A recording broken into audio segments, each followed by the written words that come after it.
गुरुर्ब्रह्मा गुरुर्विष्णुर् गुरुर्ब्रह्मा गुरुर्विष्णुर् गुरुर्देवो महेश्वरः गुरुर्देवो महेश्वरः गुरुसाक्षात् परब्रह्म गुरुर्साक्षात् परब्रह्म तस्मै श्री गुरवे नमः तस्मै श्री गुरवे नमः।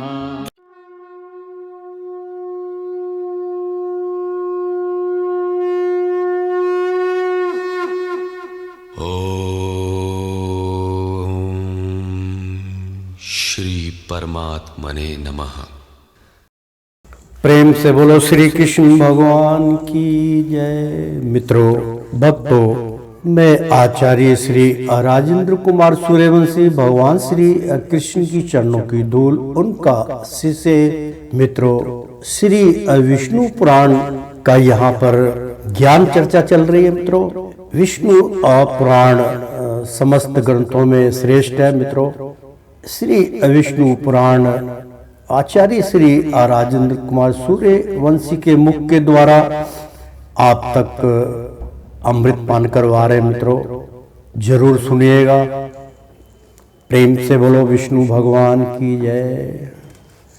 मित्रों, शुरू करते हैं। पिछले अध्याय में हमने आपको बतलाया था कि जो मनुष्य महाराज पृथु के इस चरित्र का कीर्तन करता है उसका कोई भी दुष्कर्म फलदायी नहीं होता। पृथु का यह अति उत्तम जन्म वृत्तांत और उनका प्रभाव आपने सुनने वाले आप पुरुषों के दुख स्वपन को सर्वदा शांत कर देता है। मित्रों, इसी प्रकार विष्णु पुराण के पहले अंश में 13वां अध्याय समाप्त हुआ था। मित्रों, तो प्रेम से बोलो विष्णु भगवान की जय। 14वां अध्याय हम प्रारंभ करने जा रहे हैं। शुरू करते हैं। मित्रों, प्राचीन बहारीन का जन्म और प्रचेताओं का भागवत धाराधन। तो मित्रों, श्री पराशर जी बोले, क्योंकि बहुत बड़े मुनि थे वो, श्री पराशर जी आप बोले, हे मैत्रेय, पृथु के अंतर्धान और वादी नामक 2 धर्म यज्ञ पुत्र हुए। उनमें से अंतर्धान से उसकी पत्नी शिखंडिनी ने हवि धारण को उत्पन्न किया। हवि धारण से अग्नि कुलीना धिष्णा ने प्राचीन बही शुक्र गय कृष्ण वज्र और अर्जुन ये 6 पुत्र उत्पन्न किए। हे महाभाग, हवि धारण से उत्पन्न हुए भगवान प्राचीन बही एक महान प्रजापति थे, जिन्होंने यज्ञ के द्वारा अपनी प्रजा की बहुत वृद्धि की। हे मुने, उनके समय में यज्ञ अनुष्ठान की अधिकता के कारण प्राचीन नागरह कुश समस्त पृथ्वी में फैले हुए थे। इसलिए वे महाबली प्राचीन भय नाम से विख्यात हुए। जन्म देने वाला यज्ञोपवीत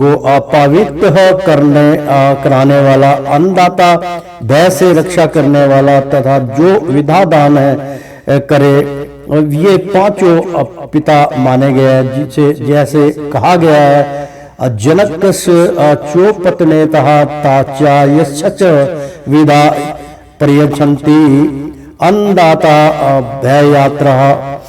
भयतात्रः पच्यचतेह पितर असमृता। ये श्लोक था। मित्रों, बहुत सुंदर।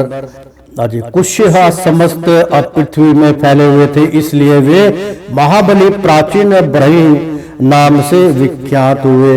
हे महात्मते, उन महीपति ने महान तपस्या के अनंतर समुद्र की पुत्री स्वर्णा से विवाह किया।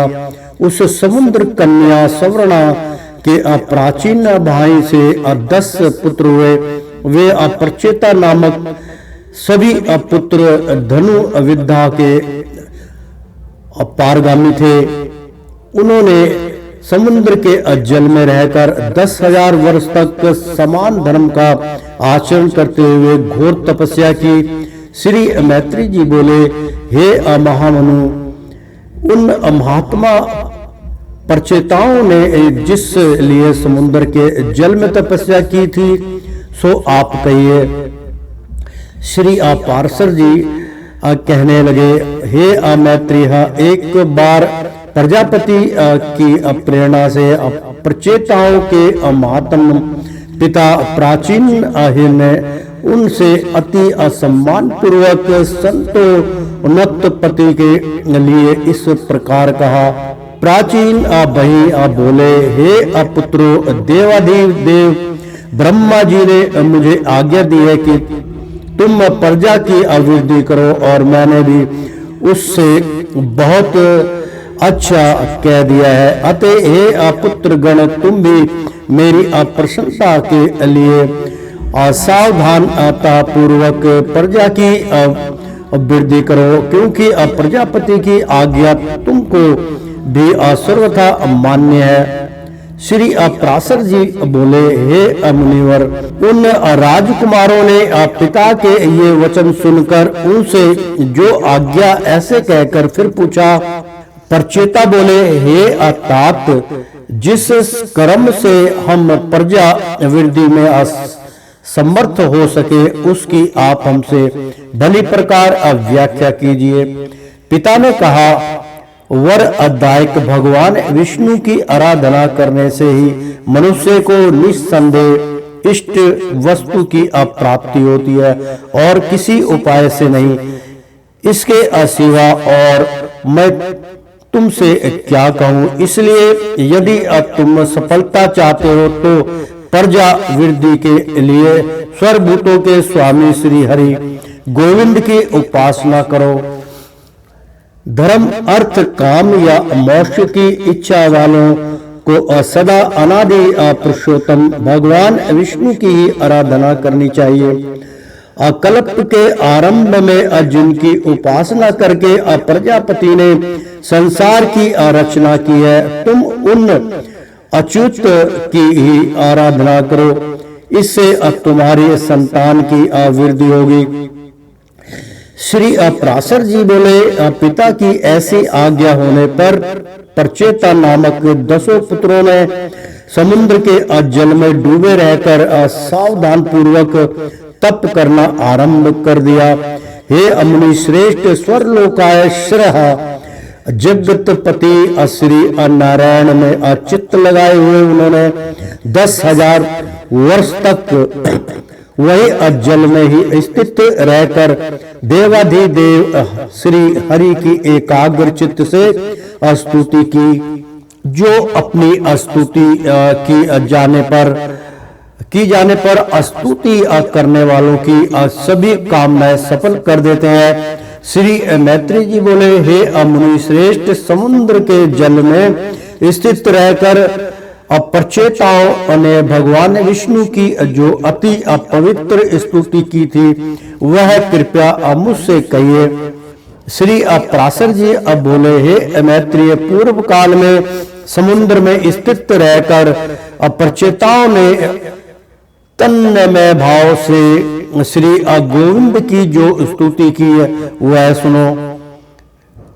प्रचेताओं ने कहा, जिनमें संपूर्ण वाक्यों की नित्य प्रतिष्ठा है, अर्थात जो संपूर्ण वाक्यों के एकमात्र प्रतिपाद है तथा जो जगत की उत्पत्ति और प्रलय के कारण है, उन निखिल जगन्नायक परम प्रभु को हम नमस्कार करते हैं, जो आद्य ज्योतिष स्वरूप है, अनुपम अणु अनंत अपार और समस्त चराचर के कारण है, तथा जिन रूपहीन परमेश्वर के दिन रात्रि और संध्या ही प्रथम रूप है, उन काल स्वरूप भगवान को नमस्कार है।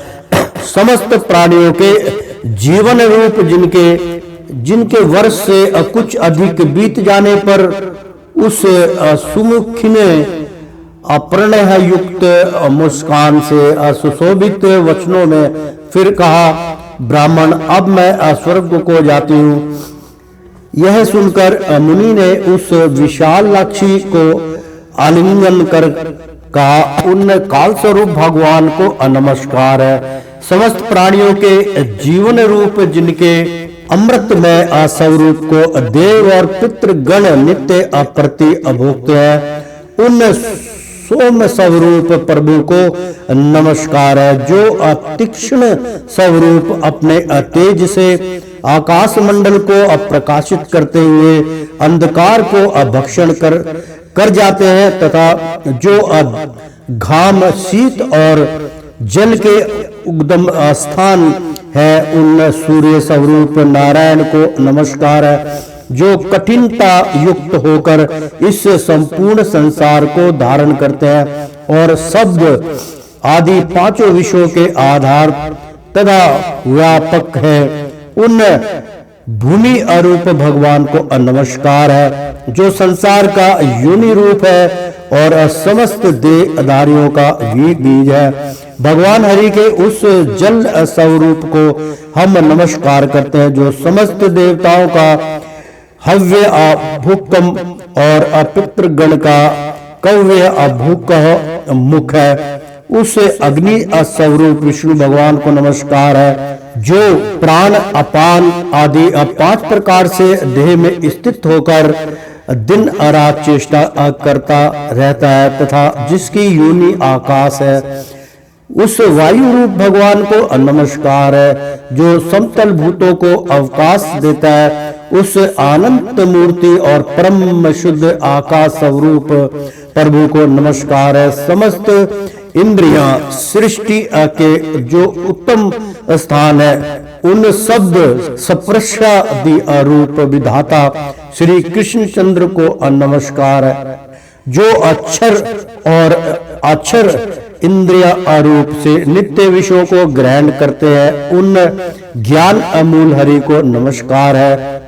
इंद्रियों के द्वारा ग्रहण किए विषयों को जो आत्मा के सम्मुख उपस्थित करता है, उस अंतरकरण रूप विश्व आत्मा को नमस्कार है, जिस अनंत में सकल विश्व स्थित है, जिससे वह उत्पन्न हुआ है और जो उसके लय का भी स्थान है। उस प्राकृतिक स्वरूप परमात्मा को नमस्कार है, जो शुद्ध और अनुगुण होकर भी ब्रह्मवश गुण युक्त से दिखाई देते हैं। उन आत्म स्वरूप पुरुषोत्तम देव को हम नमस्कार करते हैं।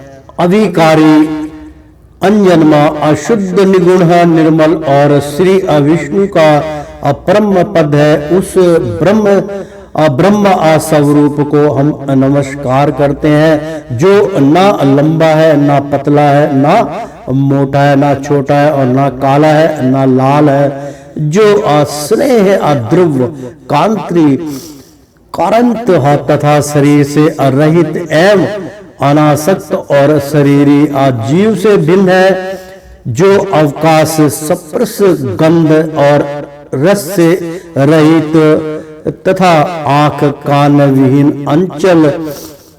अचल एवं अजीवा हाथ और मन से रहित है, जो नाम गोत्र असुख और तेज से शून्य तथा कारणहीन है, जिसमें भय भ्रांति निंद्रा जरा और मरण इन अवस्थाओं का अभाव है, जो आरज्य रजोगुण रहित अशब्द अमृत आपुलुत गति अशून्य और अंश व्रत अनाच्छदित है, एवं जिसमें अपूर्वा पर व्यवहार की गति नहीं है, वही भगवान विष्णु का परम पद है, जिसका ईश्वर शासन ही परम गुण है, जो स्वरूप और अनाधार है तथा जीवा और दृष्टि का अभ्यस्य है। भगवान विष्णु के उस परम पद को हम नमस्कार करते हैं। श्री पराशर जी बोले, इस प्रकार श्री विष्णु भागवत में समाधि अस्थ होकर प्रचेताओं ने महासागर में रहकर उनकी स्तुति करते हुए 10,000 वर्ष तक तपस्या की। तब भगवान श्री हरि ने प्रसन्न होकर उन्हें खिले हुए नील कमल की सी आभायुक्त दिव्य छवि से जल के भीतरी दर्शन दिया।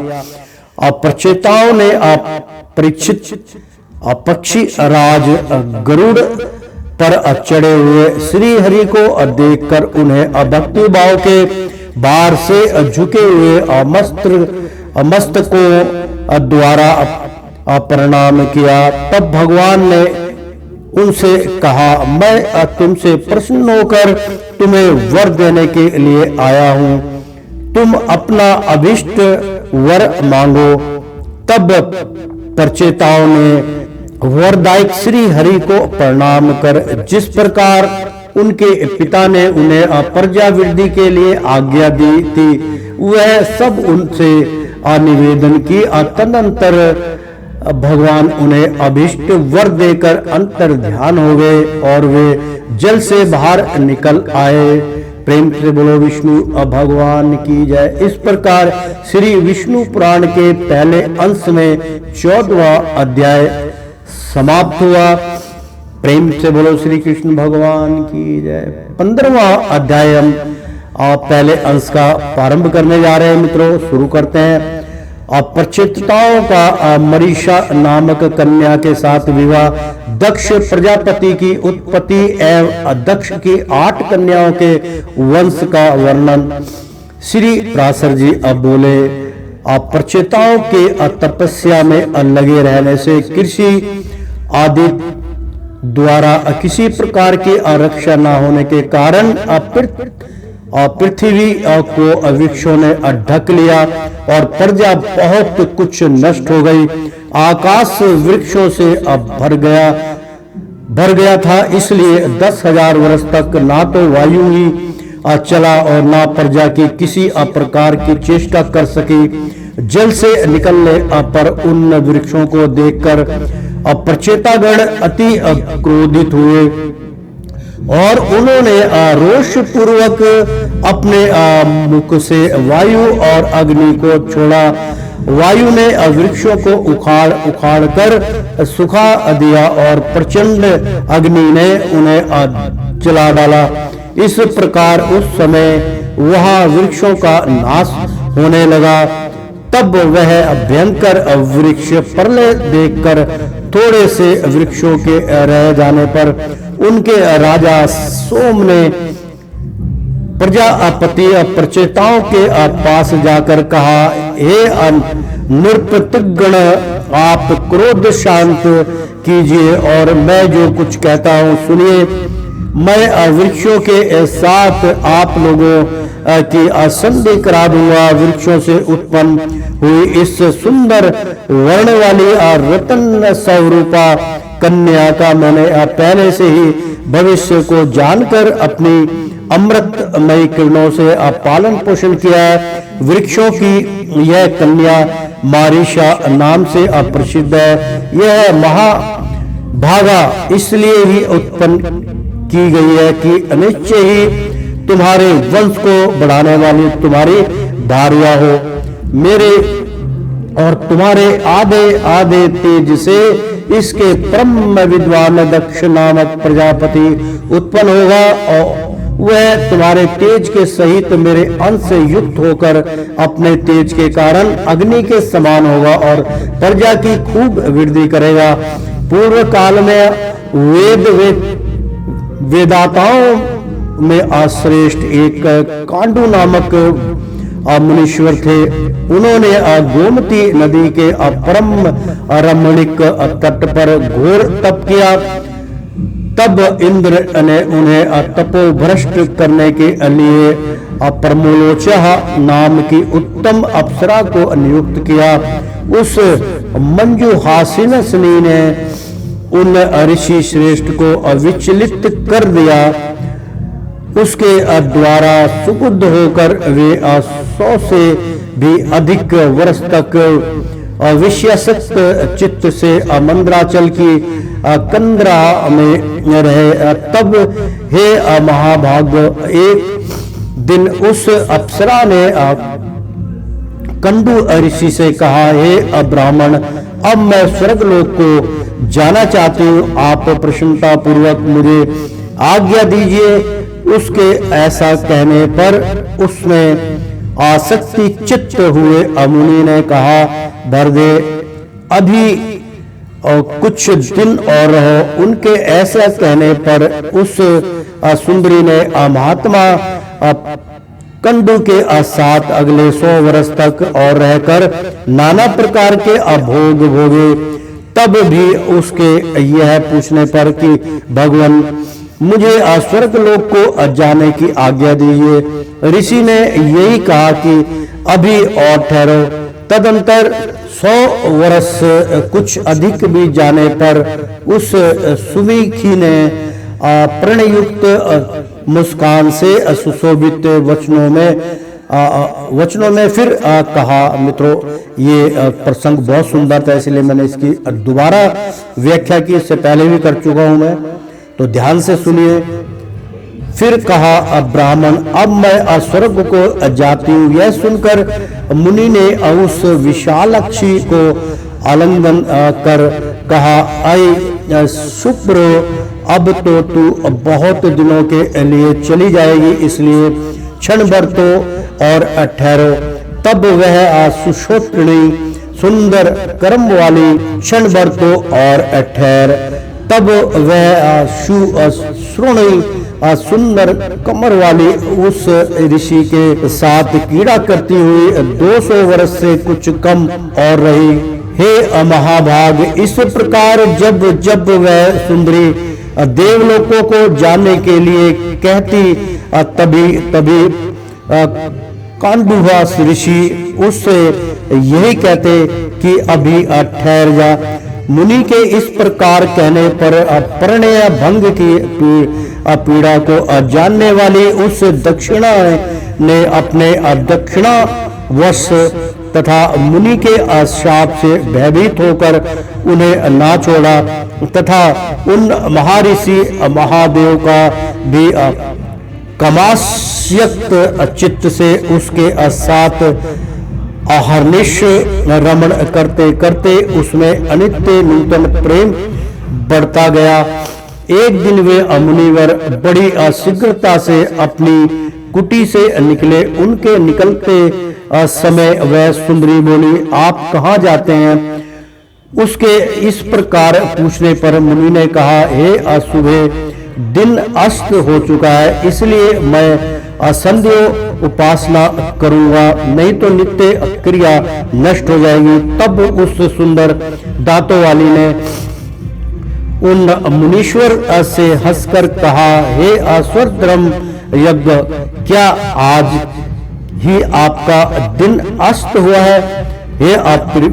हे विरक्त, अनेकों वर्षों के पश्चात आज आपका दिन अस्त हुआ है, इससे कहिए किसको आश्चर्य न होगा। मुनि बोले, भद्रेह, नदी के इस सुंदर तट पर तुम आज सवेरे ही तो आई हो और मुझे भली प्रकार स्मरण है, मैंने आज ही तुमको अपने आश्रम में प्रवेश करते देखा था। अब दिन के समाप्त होने पर यह संध्या काल हुआ है, फिर सच तो कहो, ऐसे उपवास क्यों करती हो? आप परमलोचा बोली, आप ब्राह्मणम, आपका यह कथन कि तुम सवेरे ही आई हो ठीक ही है, इसमें झूठ नहीं है, परंतु उस समय को तो आज सैकड़ों वर्ष बीत चुके हैं। सोम ने कहा। तब उन विप्रोवर ने उस विशाल लाक्षी से कुछ घबरा कर पूछा, अरे भेरू, ठीक ठीक बता, तेरे साथ रमण करते हुए मुझे कितना समय बीत गया? परमलोचा ने कहा, अब तक 907 वर्ष 6 महीने तथा 3 दिन और भी बीत चुके हैं। ऋषि बोले, अय्या भीरू, यह तो ठीक कहती है या है सुबह मेरी हंसी करती है? मुझे तो ऐसा ही प्रतीत होता है कि मैं इस स्थान पर तेरे साथ केवल एक ही दिन रहा हूं। परमलोचा बोली, हे ब्राह्मण, आपके निकट मैं झूठ कैसे बोल सकती हूँ? और फिर विशेषतया उस समय जबकि आज आप अपने अधर्म मार्ग का अनुसरण करने में तत्पर होकर मुझसे पूछ रहे हैं। सोम ने कहा, हे राजकुमारों, उसके ये असत्य वचन सुनकर मुनि ने मुझे धिक्कार है ऐसा कहकर स्वयं ही अपने को बहुत कुछ भला बुरा कहा। मुनि बोले, हो मेरा तप नष्ट हो गया, जो ब्रह्मवेताओं का धन था वह लुट गया और विवेक बुद्धि मारी गई। अहो, स्त्री को तो किसी ने मोह उपजाने के लिए ही रचा है। मुझे अपने मन को जीत कर 6 उम्रियों से अतीत पर ब्रह्मा को जानना चाहिए, जिससे मेरी इस प्रकार की बुद्धि को नष्ट कर दिया। उस काम रूपी महाग्रह को धिक्कार है। नरक ग्राम के मार्ग रूप इस स्त्री के संग वेद भगवान की अप्राप्ति के कारण रूप मेरे असमस्त व्रत नष्ट हो गए। इस प्रकार उन धर्मज्ञ मुनिवर ने अपने आप ही अपनी अनिंदा करते हुए वहां बैठी हुई उस अप्सरा से कहा, अरे पापनी, अब तेरे जहां इच्छा हो चले जा। तूने अपनी भाव भंगिया से मुझे मोहित करके इंद्र का तो कार्य था वह पूरा कर लिया। मैं अपने क्रोध से प्रज्वलित हुए अग्नि द्वारा तुझे भस्म नहीं करता हूं, क्योंकि सजनों की मित्रता 7 पग साथ रहने से हो जाती है, और मैं तो इतने दिन तेरे साथ निवास कर चुका हूं। अथवा इसमें तेरे दोष भी क्या है जो मैं तुझ पर क्रोध करूंगा? दोष तो सारा मेरा ही है, क्योंकि मैं बड़ा ही अजितेंद्र हूं। तू महामोह की पिटारी और अत्यंत निंदनीय है। हाय, तूने इंद्र के स्वार्थ के लिए मेरी तपस्या नष्ट कर दी, तुझे अधिकार है। सोम ने कहा, वे महर्षि उस सुंदरी से जब तक ऐसा कहते रहे जब तक वह भय के कारण पसीने में सारोबोर होकर अत्यंत कांपती रही। इस प्रकार जिसका समस्त शरीर पसीने में डूबा हुआ था और जो भय से थर थर कांप रही थी। परमोलोचा से मुनि श्रेष्ठ कंडू ने क्रोध पूर्वक कहा, अरे तू चले जा। तब बारंबार फटकारे जाने पर वह उस आश्रम से निकली और आकाश मार्ग से जाते हुए उसने अपना पसीना वृक्ष के पत्तों से पोंछा। वह बाला वृक्षों के नवीन लाल लाल पत्तों से अपने पसीने से तर शरीर को पोंछती हुई एक वृक्ष से दूसरे वृक्ष पर चलती गई। उस समय ऋषि ने उसके शरीर में जो गर्भ स्थापित किया था वह भी रोमांचक से निकले हुए पसीने के रूप में उसके शरीर से बाहर निकल आया। उस गर्भ को वृक्षों ने ग्रहण कर लिया। उसे वायु ने एकत्रित होकर दिया और मैं अपनी किरणों से उसे घोषित करने लगा। इससे वह धीरे धीरे बढ़ गया।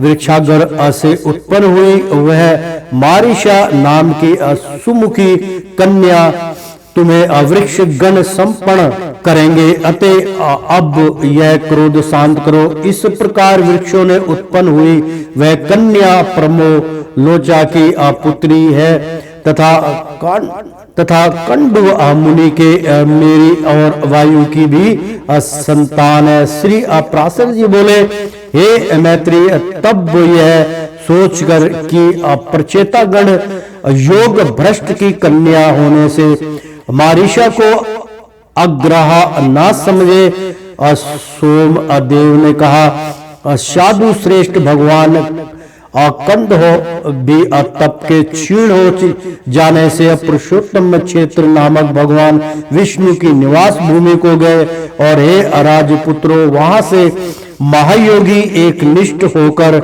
एकाग्र चित्त से ब्रह्मा पार मंत्र का जप करते हुए उग्र भाव रहकर श्री विष्णु भगवान की आराधना करने लगे। पर चेतागण बोले, हे कंदुहा मुनि का ब्रह्मा पार नामक परम स्तोत्र सुनना चाहते हैं। प्रेम से बोलो विष्णु भगवान की जय। जिसका जप करते हुए उन्होंने श्री केशव की आराधना की थी। सोम ने कहा, हे राजकुमारों, वह मंत्र इस प्रकार है, श्री विष्णु भगवान संसार मार्ग की अंतिम अविधि है, उनका पार पाना कठिन है। वे पर आकाश आदि से भी पर अर्थात अनंत है, अते सत्य स्वरूप है। तपोनिष्ठ महात्माओं को ही वे प्राप्त हो सकते हैं, क्योंकि वे पर अनंतम परपंच से परे हैं तथा पर इंद्रियों के आगोचर परमात्मा है और भक्तों के पालक है, उनके अभिष्ट को पूर्ण करने वाले हैं। वे कारण पंचभूत के कारण पंचतन मात्रा के हेतु तामस अहंकार और उसके भी हेतु महत्व के हेतु प्रधान के भी परम हेतु है। और इस प्रकार समस्त कर्म और कर्ता आदि के सहित कार्य रूप से स्थित सकल प्रचंड पर पंच का पालन करते हैं। ब्रह्मा ही प्रभु है, ब्रह्मा ही स्वर जीवन रूप है और ब्रह्मा ही सकल प्रजा के पति रक्षक तथा अविनाशी है। वह ब्रह्मा अव्यय नित्य और अंजन्म है तथा वही अक्षय आदि समस्त विकारों से शून्य विष्णु है, क्योंकि वह अक्षर अज और अनित्य ब्रह्मा ही पुरुषोत्तम भगवान विष्णु है। इसलिए उनका नित्य अनुरक्त भक्त होने के कारण मेरे राग आदि दोष शांत हो। इस ब्रह्मा पार नामक परम स्तोत्र का जप करते हुए श्री केशव की आराधना करने से उन मुनीश्वर ने परम सिद्धि प्राप्त की। जो पुरुष इस सत्व को नित्य प्रति पढ़ता या सुनता है, वह काम आदि सकल दोषों से मुक्त होकर अपना मनोवांछित फल प्राप्त करता है। अब मैं तुम्हें यह बताता हूँ कि यह मारिशा पूर्ण जन्म में कौन थी। यह बता देने से तुम्हारे कार्य का गौरव सफल होगा, अर्थात तुम प्रजा वृद्धि रूप फल प्राप्त कर सकोगे। यह साध्वी अपने पूर्व जन्म में एक महा रानी थी। पुत्रीहीन अवस्था में ही पति के मर जाने पर इस महाभागा ने अपने भक्ति भाव से विष्णु भगवान को संतुष्ट किया। इसकी आराधना से प्रसन्न हो विष्णु भगवान ने प्रकट होकर कहा, हे आशुभे वर मांग। तब इसने अपनी मनोविलासा इस प्रकार कह सुनाई, भगवान बाल विधवा होने के कारण मेरा जन्म व्यर्थ ही हुआ है। जगपते मैं ऐसी अभाग्नि हूँ कि फलहीन पुत्रहीन ही उत्पन्न हुई। अतः आपकी कृपा से जन्म जन्म में मेरे बड़े प्रशंसनीय पति हो और प्रजापति ब्राह्मण ब्रह्मा जी के समान पुत्र हो। और हे अधोक्षग, आपके अप्रसाद से मैं भी कुलशील अवस्था, सत्य दक्षिणीय कार्य कुशलता, शीघ्र कारिता, अविंसवादिता, उल्टा ना कहना, सत्व है, अविद्ध सेवा और कृतज्ञता आदि गुणों से तथा सुंदर रूप संपत्ति से संपन्न और सबको प्रिय लगने वाली अयोनिजा माता के गर्भ से जन्म लिए बिना ही उत्पन्न हो। सोम बोले, उसके ऐसे कहने पर वर अदायक परमेश्वर देवाधिदेव श्री ऋषिकेश ने प्रणाम के लिए झुकी हुई उस बाल का बाला को उठाकर कहा। भगवान बोले, तेरे एक ही जन्म में बड़े पराक्रमी और विख्यात कर्मवीर 10 पति होंगे। और हे शोभने, उसी समय मुझे प्रजापति के समान एक महावीर्यवान एवं अत्यंत बल विक्रम युक्त पुत्र भी प्राप्त होगा। वह इस संसार में कितने ही अवंशों को चलाने वाला होगा और उसकी संतान संपूर्ण त्रिलोकी में फैल जाएगी, तथा तू भी मेरे कृपा से उदार रूप गुण संपन्न सुशीला और मनुष्य के चित्त को अप्रसन्न करने वाली आयु अनिज्ञा ही उत्पन्न होगी। प्रेम से बोलो विष्णु भगवान की जय। हे राजपुत्रों, उस विशाल लाक्षी से ऐसा कह भगवान अंतर ध्यान हो गए और वही यह मारीशा के रूप से उत्पन्न हुई तुम्हारी पत्नी है। श्री पराशर जी बोले, तब सोमदेव के कहने से प्रचेताओं ने अपना क्रोध शांत किया और उस मारीशा को वृक्षों से पत्नी रूप में ग्रहण किया। उन 10 प्रचेताओं से मारीशा के महाभाग दक्ष प्रजापति का जन्म हुआ, जो पहले ब्रह्मा जी से उत्पन्न हुए थे। हे महामते, उन महाभाग दक्ष ने ब्रह्मा जी की आज्ञा पालते हुए सग्र रचना के लिए उद्धत होकर उनकी अपनी सृष्टि बढ़ाने और संतान उत्पन्न करने के लिए नीच ऊंच तथा दिव्य पद चतुष्पद आदि नाना प्रकार के जीवों को अपुत्र रूप से उत्पन्न किया। प्रजापति दक्ष ने पहले मन से ही सृष्टि करके फिर स्त्रियों की उत्पत्ति की। उनमें से 10 धर्म को और 13 कश्यप को दी तथा काल परिवर्तन में नियुक्त अश्वनी आदि 27 चंद्रमा को विवाह दी। उन्हीं से देवता, दैत्य, नाग, गौ, पक्षी, गंधर्व, अप्सरा और दानव आदि उत्पन्न हुए।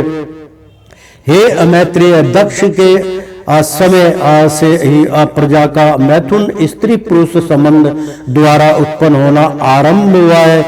उससे पहले तो अत्यंत तपस्वी प्राचीन सिद्ध पुरुषों के तपोबल से उनके असंकल्प दर्शन अथवा स्पर्श मात्र से ही प्रजा उत्पन्न होती थी। श्री मैत्री जी आप बोले, हे महामुने, मैंने तो सुना था कि दक्ष का जन्म ब्रह्मा जी के दाएं अंगूठे से हुआ था, फिर भी प्रचेताओं के पुत्र किस प्रकार हुए?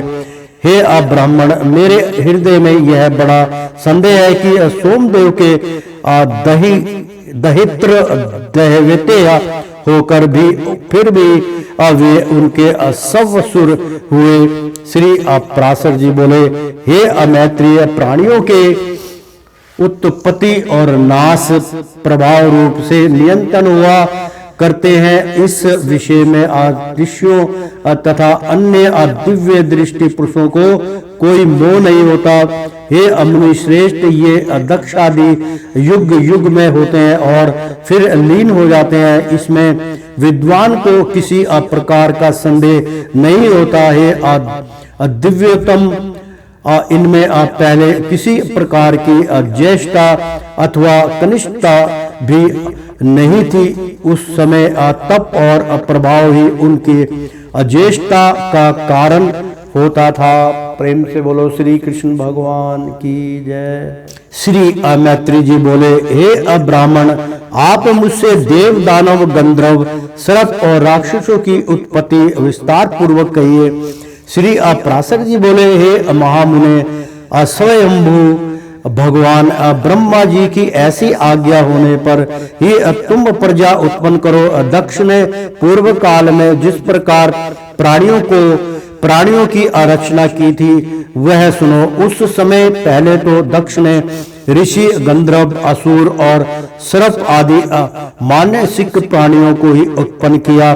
इस प्रकार रचना करते हुए जब उनकी वह प्रजा और ना बढ़ी तो उन प्रजापतियों ने सृष्टि की अवृद्धि के लिए मन को विचार कर मैथुन धर्म से नाना प्रकार की प्रजा उत्पन्न करने की इच्छा से अवीरण प्रजापति की अति तपस्विनी और लोक धारणी पुत्री अक्षनी से विवाह किया। तदंतर वीर्यवान प्रजापति दक्ष ने असग्र की अभिवृद्धि के लिए वीरणता सुता आक्षिणी से 5 सहस्त्र पुत्र उत्पन्न किए।